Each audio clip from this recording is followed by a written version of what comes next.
Assalamualaikum warahmatullahi wabarakatuh. Selamat malam Bapak. Izin memperkenalkan diri.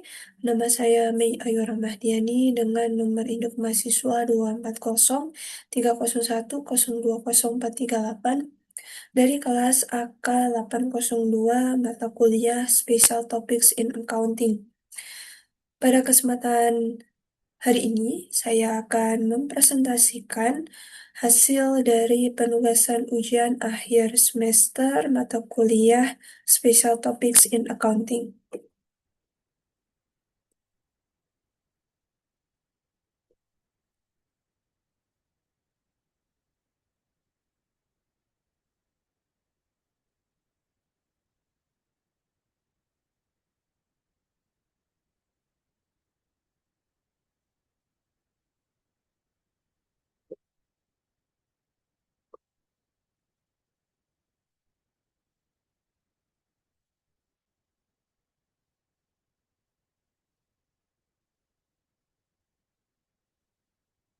Baik, pada kesempatan kali ini saya akan mempresentasikan topik pada malam ini adalah analisis dari perkembangan standar akuntansi keuangan Indonesia dalam konvergensi IFRS atau International Financial Reporting Standard dan dampaknya terhadap laporan keuangan. Untuk yang pertama adalah latar belakang masalah, di mana standar akuntansi ini merupakan pedoman dalam penyusunan laporan keuangan agar informasi dapat dipercaya dan dibandingkan. Perkembangan SAK atau Standar Akuntansi Keuangan di Indonesia ini mengalami perubahan signifikan, terutama melalui proses konvergensi dengan IFRS. Globalisasi ekonomi menuntut informasi keuangan yang transparan dan dapat dibandingkan antar negara. Kemudian konvergensi IFRS dilakukan untuk meningkatkan kualitas pelaporan keuangan dan menyesuaikan praktik akuntansi Indonesia dengan standar internasional. Kemudian yang selanjutnya adalah perkembangan SAK di Indonesia atau Standar Akuntansi Keuangan di Indonesia.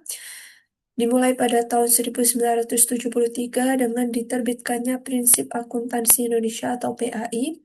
Kemudian pada tahun 1994 sampai dengan 2007, Indonesia melakukan harmonisasi dengan International Accounting Standards atau IAS. Kemudian tahun 2008, Indonesia menyatakan komitmen untuk mendukung IFRS sebagai standar akuntansi global. Kemudian sejak tahun 2008, proses konvergensi IFRS dilakukan secara bertahap dan pada tahun 2012, implementasi IFRS mulai diterapkan secara signifikan dan terus diperbarui melalui PSAK baru maupun revisi dari PSAK atau pedoman standar akuntansi keuangan. Kemudian yang selanjutnya adalah rumusan masalah. eh dengan rumusan masalah ini yang pertama adalah bagaimana perkembangan standar akuntansi keuangan di Indonesia. Kemudian yang kedua, bagaimana karakteristik dari IFRS yang diadopsi dalam PSAK. Dan yang terakhir, apa dampak konvergensi IFRS terhadap kualitas laporan keuangan. Selanjutnya adalah tujuan penelitian. Yang pertama adalah menjelaskan perkembangan standar akuntansi di Indonesia. Kemudian yang kedua, menganalisis karakteristik IFRS dalam PSAK. Yang ketiga, mengetahui dampak konvergensi IFRS terhadap laporan keuangan. Dan yang terakhir adalah memberikan gambaran mengenai pentingnya penerapan standar akuntansi yang selaras dengan praktik internasional.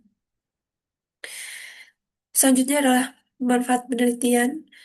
Yang pertama, manfaat teoritisnya adalah yang pertama untuk menambah pemahaman mengenai perkembangan SAK dan proses konvergensi IFRS. Kemudian yang kedua adalah menjadi referensi untuk memahami karakteristik IFRS dalam PSAK. Sedangkan untuk manfaat praktisnya adalah untuk memberikan gambaran dampak dari IFRS ini terhadap kualitas informasi laporan keuangan. Kemudian yang kedua adalah menjadi masukan bagi perusahaan untuk meningkatkan kompetensi SDM dan kesiapan sistem informasi. Selanjutnya adalah tinjauan pustaka. yaitu SAK Indonesia atau Standar Akuntansi Keuangan Indonesia, di mana SAK adalah pedoman penyusunan dan penyajian laporan keuangan. Informasi yang dihasilkan diharapkan relevan, Anda dapat dipahami dan dapat dibandingkan. Kemudian SAK itu sendiri di Indonesia disusun oleh Ikatan Akuntan Indonesia atau IAI. Kemudian SAK ini mencakup PSAK, SAK ETAP, SAK EMKM, Standar Akuntansi Syariah, serta Standar Akuntansi Pemerintahan atau SAP. Kemudian untuk tinjauan pustaka selanjutnya adalah karakteristik dari IFRS, yaitu principle based atau menekankan prinsip dasar dibandingkan aturan yang sangat rinci. Kemudian ada professional judgment, di mana akuntan perlu menggunakan pertimbangan profesional sesuai substansi ekonomi transaksi. Selanjutnya adalah fair value atau penggunaan nilai wajar dalam pengukuran aset dan liabilitas. Selanjutnya adalah pengungkapan lebih luas untuk meningkatkan transparansi informasi keuangan, di mana tujuan akhirnya adalah membantu pengguna laporan keuangan mengambil keputusan ekonomi yang lebih tepat.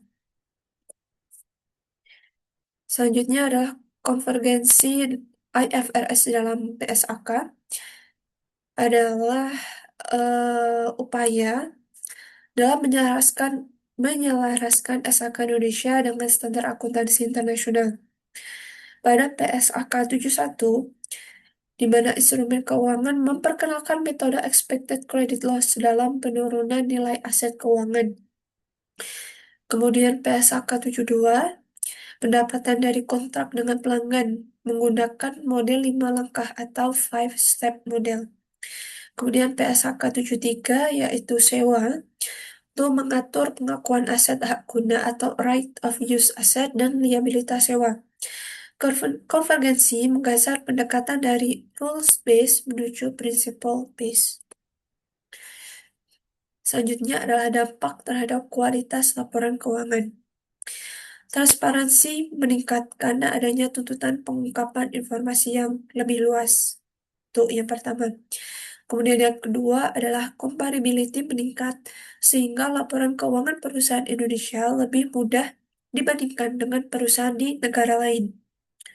Yang ketiga adalah relevansi informasi meningkat melalui penggunaan konsep fair value. Kemudian yang keempat, informasi yang lebih berkualitas membantu investor, kreditor, dan pengguna lain dalam pengambilan keputusan. Namun, penerapan FRS ini membutuhkan kompetensi SDM, penyesuaian sistem informasi, serta biaya pelatihan dan implementasi.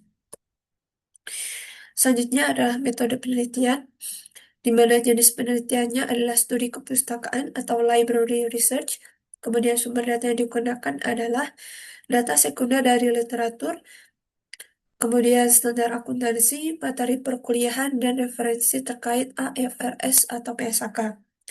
Teknik pengumpulan data yang digunakan adalah mengkaji dan menelaah literatur serta standar akuntansi yang relevan.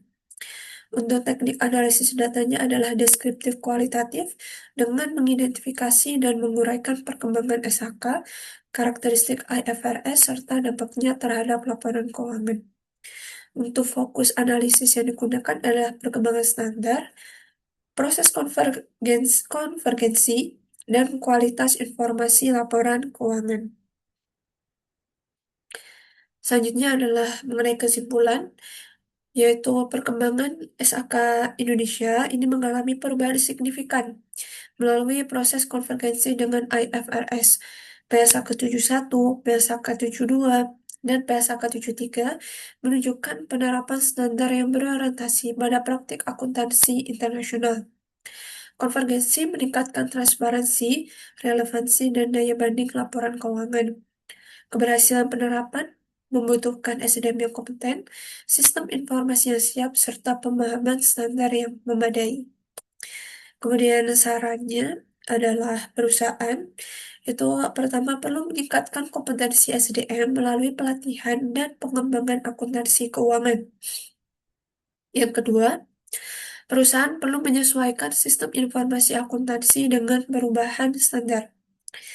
Yang ketiga, perguruan tinggi perlu memperkuat pembelajaran IFRS dan PSAK terbaru.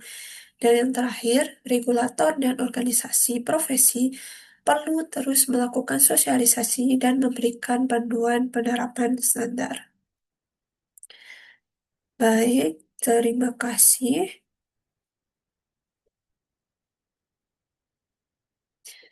Eh, Sekian, terima kasih. eh, Sekian presentasi dari saya dalam rangka memenuhi penugasan dari ujian akhir semester untuk mata kuliah Special Topics in Accounting. Sekian, wassalamualaikum warahmatullahi wabarakatuh.